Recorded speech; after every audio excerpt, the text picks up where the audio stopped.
What's going on, guys? You probably clicked this video because you're wondering, what is space law?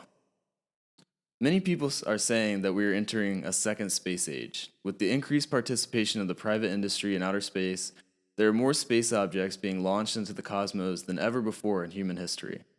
With all this activity, who's making the rules? Is anybody? Well, that's where space law, and more fun to say, space lawyers, come into play. And yes, it is a real thing. I'm a law student and I took a class on it.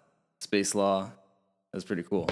Space law is mainly comprised of 4 international treaties that a number of states, which in international law means countries, have signed on to. These treaties are drafted by the United Nations, which has a sole arm dedicated to just space. It's called the United Nations Office for Outer Space Affairs, and it promulgates rules that other countries will sign on to. They'll later become conventions or treaties. The first of these treaties is called the Outer Space Treaty.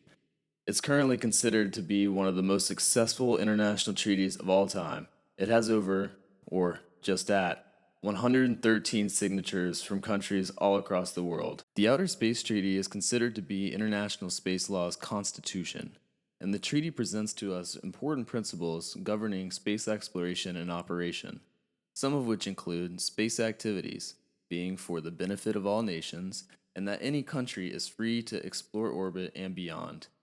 Another principle is that there is no claim for sovereignty in space. No nation can own space, the moon, or any other celestial body. And celestial body is just defined as anything. Orbits around suns, orbits around the Earth, other planets, comets, asteroids, just any body that exists in outer space. Another principle is that weapons of mass destruction are forbidden in orbit, on the moon, planets, celestial bodies, anywhere. That's a pretty good one. Any astronaut, additionally, from any nation is considered to be an envoy of mankind, a specific language they put in the Outer Space Treaty. And all states that are party to the treaty must provide assistance when astronauts are in danger in outer space or landing from coming back. States are also liable for their space explorations. This includes private commercial launches from their jurisdiction. And whether it be public or private, the state must ensure proper authorization and supervision over space activities. The second international treaty is called the Rescue Agreement. The Rescue Agreement, more formally known as the Agreement on the Rescue of Astronauts, the Return of Astronauts, and the Return of Objects Launched into Outer Space, says that signatories agree to take all possible actions to help or rescue astronauts in need, and, if applicable, return them to the nation from which they launched. Additionally, signatories agree to help return to the sponsoring nation any space objects that land on Earth outside of the country from which they were launched. Luckily, we've never had to invoke the rescue agreement, but better safe than sorry. The next big international space law treaty is the Liability Convention, which pretty much just assigns liability to the launching state in the case of an accident. The Liability Convention says that signatories take full liability for any damage caused by their space objects and agree to procedures for adjudicating damages through claims in international courts. States are also liable for any private companies that launch out of their jurisdiction. So, if Jeff Bezos or Elon Musk crash a rocket on another country's soil, the US will be responsible under this international space law regime. The final big international space law treaty is the Registration Convention.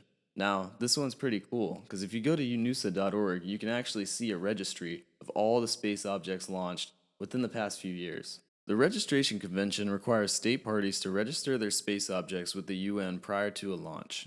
It is important for tracking things such as space junk and avoiding collisions in different orbits with things such as space junk. The last thing we want is our nice new rockets crashing into an old nut and bolt from an old satellite.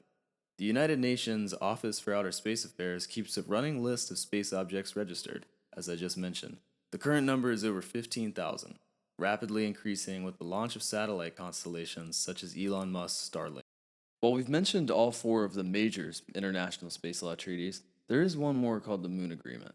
Now, the United States is not a party to this one, and considering the United States is one of, if not the biggest space player in the world, it's not considered to be binding under the international law structure.